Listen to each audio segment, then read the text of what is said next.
सोमवती अमावस्या की विधि। सोमवार को जो अमावस्या आती है उसे सोमवती अमावस्या होती है। इस दिन पीपल, तुलसी की जल, मूली, रोली, चावल, चंदन, सिंदूर, फूल, प्रसाद, ब्लाउज, दक्षिणा से पूजा करते हैं। धूप दीप करते हैं। 108 फल या साग सब्जी कुछ भी पीपल को चढ़ाते हैं। कहानी सुनते हैं। 108 परिक्रमा देते हैं। 13 चीज सोमवती की करके संकल्प लेकर ब्राह्मण को दे देते हैं। सोमवती अमावस्या की कहानी। एक साहूकार का 7 बेटा, 7 बहू और एक बेटी थी। साहूकार के घर एक जोगी भिक्षा मांगना आतो। जोगी ने साहूकार की बहुआ भिक्षा देती तो वह ले लेतो। बेटी देती जद कोई कोनी लेतो और कहतो कि बाई है तो सुहागणी, पर बाई का भाग में दुहाग लिखियो है। यह बात सुन सुनकर बाई सुख न पड़गी। माँ पूछी कि बाई तू सुस्त क्यों रवा है, सूखी क्यों जावा है। बाई बोली कि एक जोगी भिक्षा लेना आवा है, जिको बोला है कि बाई की चुंडी में भंग, बाई है तो सुहागणी, पर बाई का दुहाग लिखियो है। यह बात सुनकर माँ बोली कि काल मैं भी सुनूंगी। माँ लुक कर बैठ गई। जोगी भिक्षा लेना आयो। बाई भिक्षा देने लागी तो औरू वही बात बोलियो। इतनी बात सुनकर माँ निकल कर बाहर न आईयो। बोली कि जोगी, एक तो मैं थाने भिक्षा देवा हाँ, ऊपर से तू माना गाली देवा है। जोगी कहो कि मैं गाली कोनी देऊं, सच्ची बात बोलू हूँ। इको जो लिखियो है वही बात कहूँ हूँ। जद माँ बोली कि तने यो के बेरो की दुहाग लिखियो है, वाह बता कहिया टलगो। जोगी बोलो कि 7 समंदर पार एक सोना धोबन रवा है, जिकी सोमवती अमावस्या कर है। अगर वह आकर आपको फल दे देवे तो टल सक है, नहीं तो ब्याह होगो तो होता ही बींद ने सर्प डस लेगो। यह बात सुनकर माँ बहुत रोने लगी। पीछे सोना धोबन का पास चाली तो रास्ता में बहुत धूप पड़ने लगी, तो एक पीपल का पेड़ के नीचे बैठ गई। पेड़ में गरुड़ पंख का बच्चा रवा था। जिका ने सर्प आकर डसने लागे तो साहूकारनी उन्हें मार कर ढाल कर नीचे दे दियो। गरुड़ पंख नहीं आया। सब देखकर साहूकारनी ने चोंच मारने लग गया। साहूकारनी बोली कि मैं तो थारा बच्चा ने जिवाया हूँ, मारने वालों तो बैरी ई ढाल कर नीचे मर्यो पड़ो है। जना वे बोला कि तुम्हारा बच्चा जिवाया है सो कुछ मांग। साहूकारनी बोली कि पहले मने बाचा दे। या बोला कि बाचा सो बाचा, बाचा उका सो धोबी कुंड में कांकरी हूँ। जब साहूकारनी बोली कि मैंने 7 समुंदर पार सोना धोबड़ के घरा छोड़ा है। उठे जाकर साहूकारनी सोची कि इन्हें कहिया राजी करा। सोना धोबन का 7 बेटा, 7 बहुआ थी, जिकी 7 बहुआ काम करने ताई रोज आपस में लड़ती और काम भी कोनी करती। रात में सब कोई सो जाता तो साहूकारनी सोना धोबन के जाती और घर को सारो काम करती। गोबर थापती, गाया ने नुहाती, घर धोती, रसोई करती, चौका बर्तन करती, पीसती, कपड़ा धोती, पानी भरती और एक दिन उगने से पहले ही चली जाती। बहुआ सोचती कि सारो काम कौन करे है, आपस में पूछी भी कोनी। एक दिन सोना धोबन बहुआ ने पूछी कि आजकल थे लड़ो भी कोनी, काम भी उठकर कर लो हो सो कुणसी करे है। बहुआ बोली कि सासू जी, काम तो माने ही करनो पड़ा है, चाहे लड़का करा चाहे राजिश है, सो लड़ाई करने में से के फायदो। सोना धोबन सोची कि आज देखा कि कुणसी बहू काम करे है, और रात ने सोई कोनी तो देखा तो एक लुगाई आई और सारो काम कर कर जाने लागी। तो सोना धोबन पूछी कि भाई तू कौन है, तना मारी इसी के दरकार है जिको तू इतनो काम कर है। वह बोली कि दरकार है जदी तो काम करूँ। सोना धोबन पूछी कि तने के चाहिए। साहूकारनी बोली कि पहले मना बाचा दे। जद वह बोली कि बाचा बाचा उको तो धोबी कुंड में कांकरी हूँ। साहूकारनी बोली कि मेरी बेटी के दुहाग लिखो है, सो चाल कर सुहाग दे, तू सोमती कर है जी को फल दे।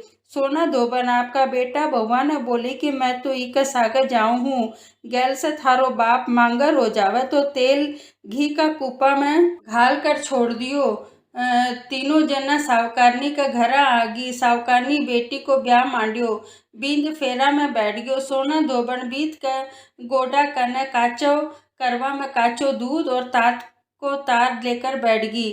थोड़ी देर में सांप बींद ने डसना आ गयो। सोना धोबन करवो आगे देख कर तात ने बांध दियो, पर बींद डर के मारे मर गयो। जना सोना धोबन टीका में से रोली काढ़ी, मांग में से हिंगलू काढ़ो, कोया में से काजल काढ़ियो, नुआ में से मेहंदी काढ़ कर चिटली आंगली को छाटो दियो और बोली कि आज तक की जितनी भी सोमती करी है उना को फल साहूकार का बेटा न लागियो, और आगे न जो करूँगी वो मेरा धनी बेटा न लागियो। इतनो कहता ही बींद उठ कर बैठ गयो। सब कोई सोमती की जय जयकार बोलने लगा।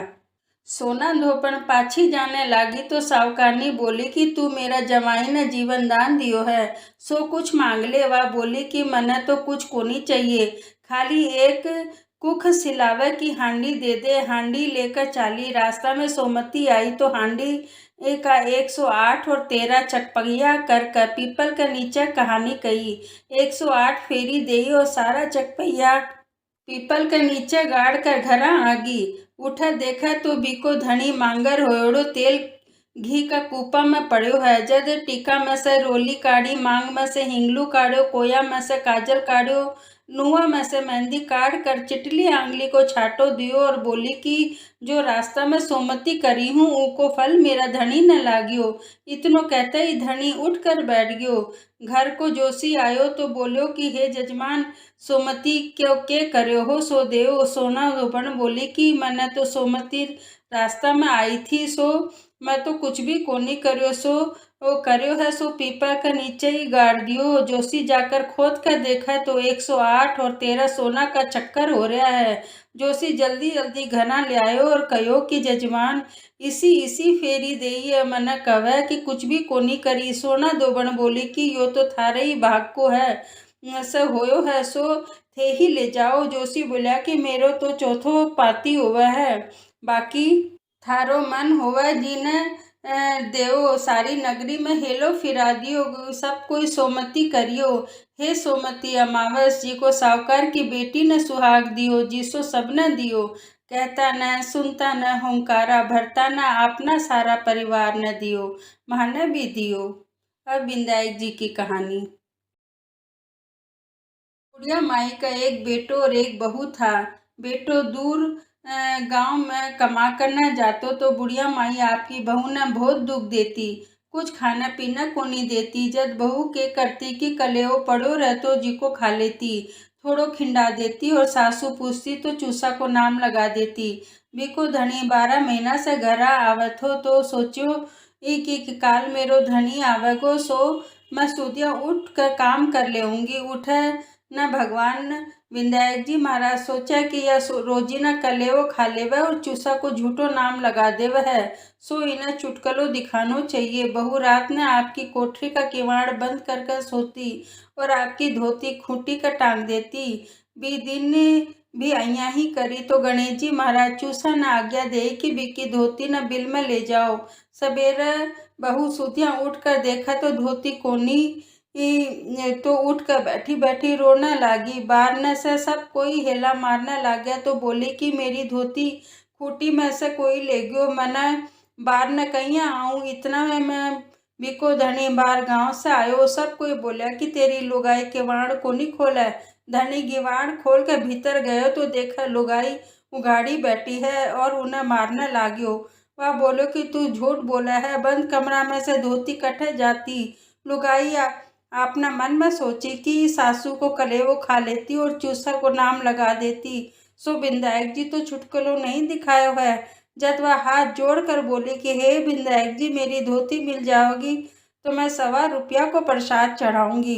इतना में ही धोती को कूणो सासू ने चूसा का बिल में दिख गयो।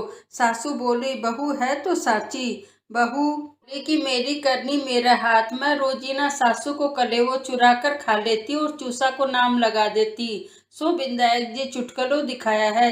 वो दिन से बहू का मन में विनायक जी के प्रति बहुत श्रद्धा होगी। वह खूब सेवा पूजा करने लगी, उन्हा का खूब धन भी हो गयो, सब सुख से रहने लग गया। हे विनायक जी महाराज, जिसो बहू न चुटकलो दिखायो, जिसो कोई न भी मत न दिखायो, जिसो धन द्रव्य दियो, जिसो सबने दियो। कहता न सुनता न हुंकारा भरता न, अपना सारा परिवार न दियो, माने भी दियो।